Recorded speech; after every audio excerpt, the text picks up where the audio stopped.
The Blair Witch Project came out in 1999 and was a massive success. This is what every kid in my school was talking about back in 99. I remember going to school and having kids tell me they went to this movie, with their parents of course, trying to figure out how many F words were in this film. One kid came to school proclaiming he had counted all of the F words and he was so proud of that. And I thought it'd be fun to talk about the two theatrical Blair Witch films, this one and the Book of Shadows film, before the new Blair Witch reboot comes out later in September. There was a gargantuan amount of secrecy surrounding this film. The marketing was on point. A lot of people genuinely thought this was real, authentic footage of three teenagers who got lost in the woods searching for the famed Blair Witch. And so for that reason, there are really two groups of people who watched this film. People who saw it perhaps back in 99 for the very first time, watched it in theaters, who were terrified. There was this aura surrounding the film of is it real or is it not real? And that really added a lot of weight to the movie and to the experience. And a lot of critics back in the day called it one of the scariest movies ever made because that added sense of is this real or is this not real definitely helped the film. I didn't see it in theaters back in 99. I saw it for the first time at home when everyone knew it was fake, when everyone knew it was just a film made by some very clever filmmakers,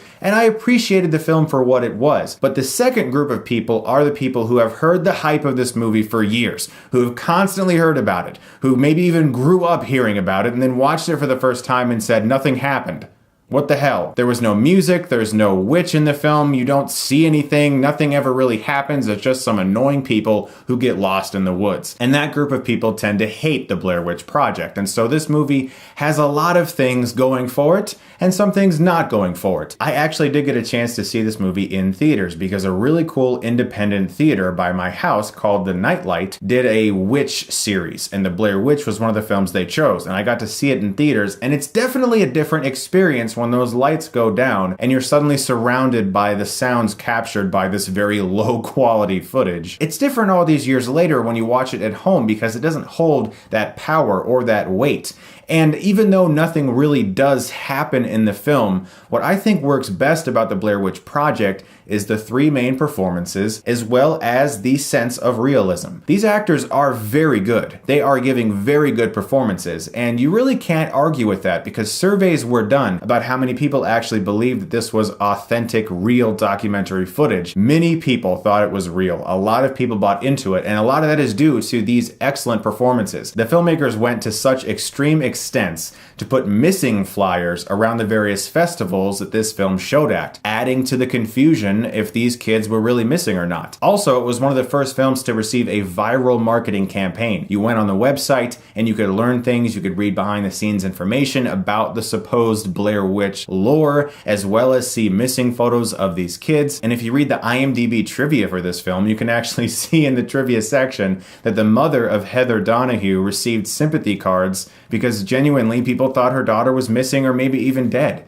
That's how much people bought into this film back in the late 90s. It was a pop culture phenomenon. Does it hold up as well? Not as much, because now we know it's not real and we've seen a slew of imitators in the found footage format that give us more dramatically and thematically than the Blair Witch Project gave us. So it doesn't have the best replay value, but that's actually also a big plus, that it doesn't give us as much drama and as much scary moments, because that makes it seem more real. It seems more grounded in reality that we're watching events that are real because nothing big and larger than life and very movie-like happens in the film, and so it does in a way feel real. It was also one of the most vastly profitable movies of all time, made for an incredibly small budget that really anyone could actually pull off nowadays with the technology that's available to us. Anyone really with a knowledge of how to make a film could make the Blair Witch Project today. So it's kind of crazy that somebody didn't think of this idea sooner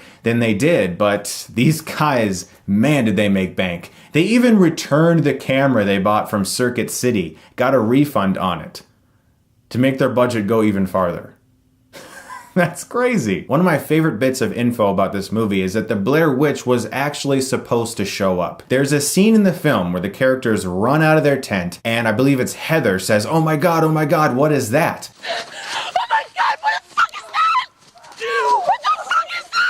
The cameraman was supposed to pan to the left, and there was going to be like a woman standing up on like this high hill area in like a white gown. They didn't pan to the left, and they never reshot it. But the Blair Witch was supposed to be in the movie for just one little bit. That being said, the finale of this movie is chilling. There is something absolutely startling and bothersome about the way the film ends. And if you've never seen it, I won't ruin it for you, but it harkens back to things that people in the town said in the beginning of the film, and it ties together nicely to leave a very chilling feeling inside of you. Some people may refer to this film as a classic simply because of what it started, simply because of how effective it was when it was initially released.